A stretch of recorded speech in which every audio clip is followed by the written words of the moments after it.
يؤتي الحكمة من يشاء. السلام عليكم ورحمة الله وبركاته. بسم الله الرحمن الرحيم. نحمده ونصلي على رسوله الكريم. أما بعد.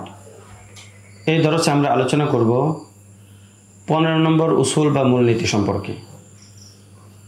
15 নম্বর উসুল বা মূলনীতি হলো মাযহাবের মধ্যে ইমাম আবু হানিফা রাহমাতুল্লাহি আলাইহির উসুল ও মূলনীতির আলোকে গায়রে মানসুস মাসালার মধ্যে মাশায়েখে কেরাম যে মাসালাগুলো ইস্তেমবাত করেন, বের করেন, সেগুলো বেশি শক্তিশালী, সেগুলো বেশি অগ্রগণ্য রাজে হবে ইমাম আবু ইউসুফ এবং ইমাম মুহাম্মদ রহমতুল্লাহি আলাইহির ইস্তেখরাজ এবং তাদের ইস্তেমবাতকৃত মাসালার তুলনায়।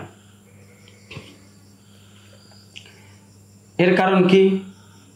এর দুইটি কারণ। এক নম্বর কারণ হলো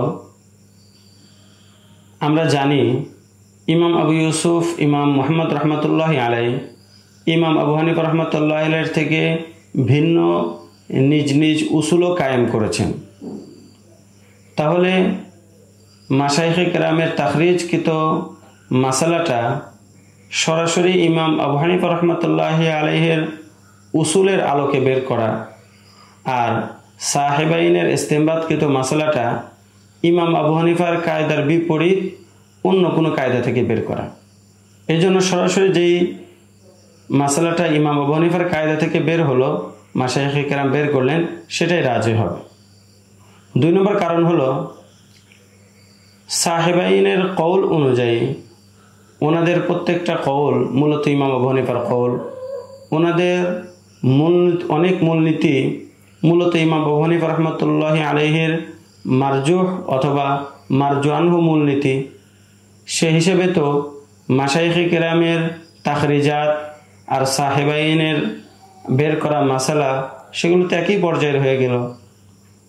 তাই উত্তর হলো যে মাশায়েখে কেরাম যে উসুল ও কাওয়ায়েদের আলোকে মাসালা বের করেছেন সেগুলো হলো ইমাম আবু হানিফা রাহমাতুল্লাহি আলাইহির রাজিহ কাওয়ায়েদ, আর সাহেবাইন ইমাম আবু হানিফার যেই উসুল ও কাওয়ায়েদের আলোকে মাসালা বের করেছেন সেগুলো হচ্ছে মারজুহ উসুল ও কাওয়ায়েদ। আর মারজুহের তুলনায় রাজিহ উসুল ও কাওয়ায়েদের আলোকে যে মাসালাটা বের করা হলো অবশ্যই সেটা বেশি শক্তিশালী হবে, বেশি অগ্রগামী হবে, এটাই স্বাভাবিক বিষয়। এতক্ষণ পর্যন্ত আমরা 16 নম্বর মূলনীতি সম্পর্কে আলোচনা করলাম। পরের দরসে আমরা 17 নম্বর মূলনীতি নিয়ে আলোচনা করব ইনশাআল্লাহ তাআলা। আসসালামু আলাইকুম ওয়া রাহমাতুল্লাহি ওয়া বারাকাতুহু। ومن يؤت الحكمة فقد أوتي خيرا كثيرا وما يذكر إلا أولو الألباب.